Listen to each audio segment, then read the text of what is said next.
In the summer of 1952, newspapers and magazines began reporting that a pilot who claimed to be abducted by aliens the year prior had suddenly died to degeneration of brain tissue, caused by extreme levels of atomic radiation.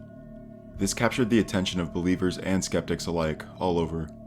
It was so prevalent that even groups that were notorious for documenting some of the most famous UFO sightings in history took notice. The victim, a pilot named Fred Reagan, reported that he collided with a UFO while flying his plane and was told by aliens aboard the ship that he was now cured of cancer, which he didn't know he had. He then mysteriously died months later due to overexposure of radiation. All of the main sources of information online regard this event as fact, but was this an actual encounter, or is this an elaborate hoax conjured up by some creative storyteller? After extensive research, we have the truth to this decades-old mystery.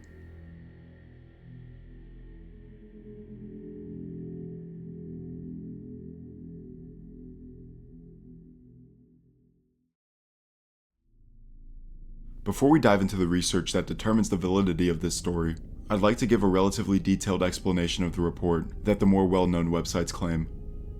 This information alone can be easily found online by searching keywords such as the Georgia Stocks Incident or Fred Reagan UFO.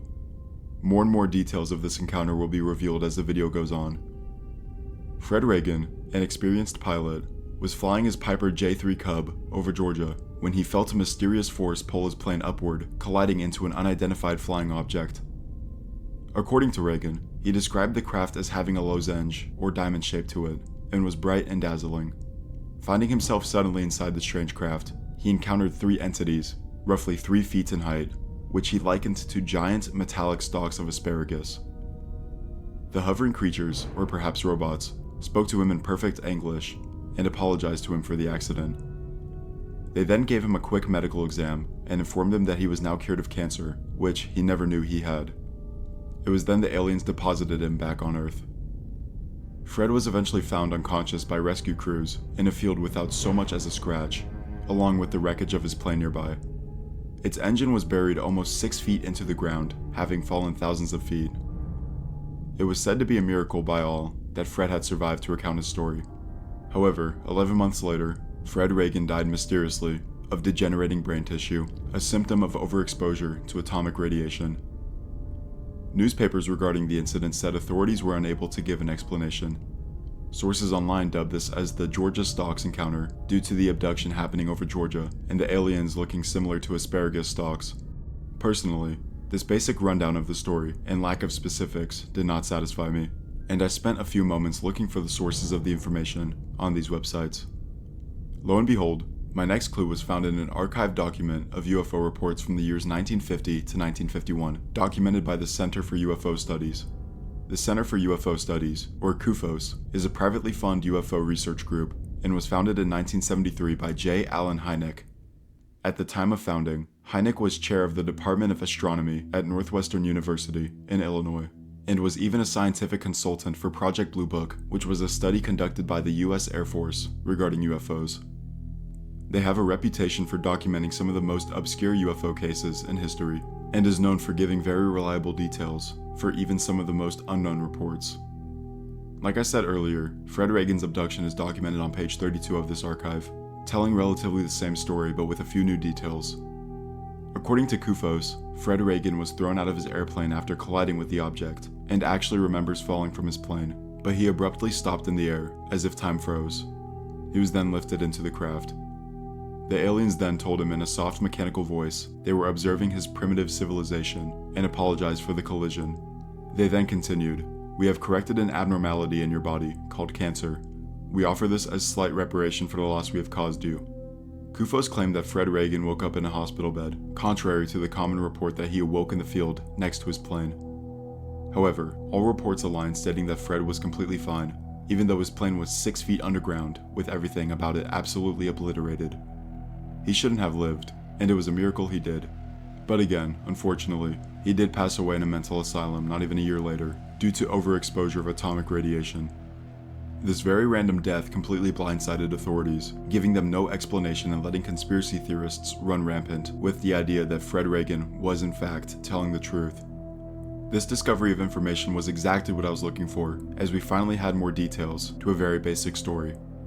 The source of this information from UFOs comes from an issue of Action magazine, which was unfortunately locked behind a paywall if I wanted to read it. The magazine supposedly features a report written by Fred Reagan himself, titled, "I Wrote a Flying Saucer." It didn't yield any immediate results on Google, and I figured it wasn't going to be easy finding a copy for such an obscure story from a magazine dating back to the 60s. I continued searching, however, using any tags or keywords remotely similar to anything related to the case. And about 15 minutes of searching later, I found it.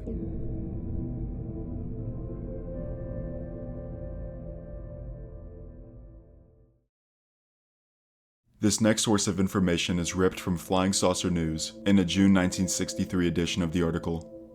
The snippet is called "I Wrote a Flying Saucer," and it's Fred Reagan's perspective of the event. This is the most detailed version of the story we will most likely ever get, along with being the origin of all the previous information given. I'll admit, after hearing the story twice now, I can imagine it sounds repetitive at this point. However, I want to urge viewers that this final account of the story is the most detailed and partially confirms if it is in fact a hoax or not. If you want to skip to the conclusion, there is a timestamp on the screen now that takes you there. Without further ado, here's the official account from the pilot himself. Please, listen to me. I have a story. It's an incredible one, sure, but every word is true. I'm Fred Reagan. Remember the headline in the newspapers last July about the guy who was found in a farmer's field besides the wreckage of a small airplane? That was me. No one could understand how I escaped unhurt, not even bruised, while my plane had been completely demolished. I told them how it happened, and they wouldn't listen. The CAA inspectors said the plane must have dropped from several thousand feet. I know it did. The motor itself buried 6 feet in the ground, and I didn't get a scratch. I told them the straight story, every detail, and they looked at me as though I were crazy. They wouldn't believe me. You must believe me. It was a hot day, awfully hot. Those clouds looked so inviting.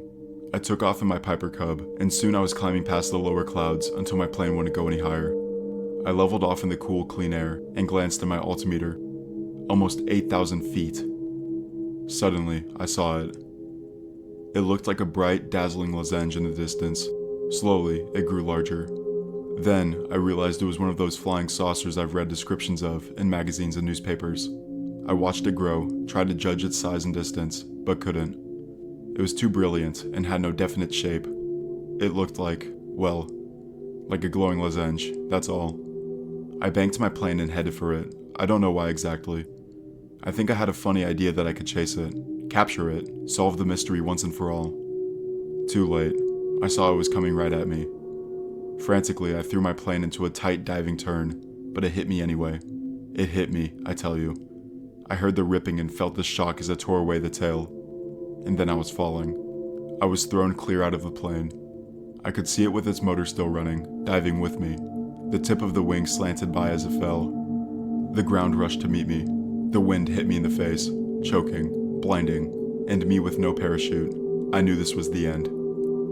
Then the wind stopped. My panic kept me from realizing what had happened, but suddenly I knew. I had stopped falling. The checkerboard of farms and fields remained motionless below. Far below, I could see the wreckage of the plane dropping away, but I floated there, like a human cloud thousands of feet in the air. How long? I couldn't tell. Time had stopped for everything. For the earth, the sky, for everything, but me. I was afraid to move lest I disturb the mysterious balance that held me there. Then I tried to look upward. I couldn't. I moved my muscles, but my body would not respond. I then felt a sticky clinging force that penetrated my clothing and my flesh, pushed through to my brain, and pulled me like a huge invisible suction cup. As my mind groped for some rational explanation, the force grew stronger and more compelling. I felt myself rising, sucked upward by that inexplicable something, faster and faster. For one hysterical moment, I felt that life had turned backward, that a whimsical fate had turned my film of life in reverse, that soon the reel would stop and run forward once more, to continue my plunge towards destruction. I felt, before I saw, the monstrous, brilliant object above. It loomed, bulged around me, and swallowed me, and I realized the truth. I was where no human being had ever been before. I was inside a flying saucer. The rest was a nightmare. The room, if one could call it that, was completely dark. The thing that pulled me held me suspended over the round opening, through which I had been lifted. Outside, and many thousands of feet below, I could see the countryside. My eyes were becoming adjusted to the darkness, and I looked around in the dim light that entered through the hatch. I began to make out objects, grotesque shapes that weren't familiar, which I couldn't recognize. Then I noticed 3 that were distinct from the others. They were next to the hatch below me, and glistened weirdly in the light. They seemed about 3 feet high. I remember telling myself, almost hysterically, that they looked like huge stalks of metallic asparagus. Then one of the stalks moved. I screamed and must have fainted because the next thing I knew, I was awakened by a smell, stimulating but pleasant. It seemed to be a mixture of a whole florist's shop and the funny odor the air has after a violent electric storm. Ozone, I think it's called. It was both stimulating and soothing. It cleared my head and, at the same time, dissolved my fear. Finally, I dared to open my eyes.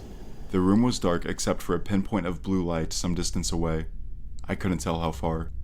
Then I realized I was lying on my back on something infinitely soft. I moved my hand, felt it, then quickly pulled my hand away. It was as cold as metal, but resisted the pressure of my fingers, as though it were alive. Stunned, I lay there, maybe a minute or an hour, waiting, listening to that distant pulsating hum. There was a click like a switch being turned on. "How do you do, man?" At the sudden voice, I nearly screamed again. It spoke perfect English, but was hollow and muffled as though it came through a loudspeaker.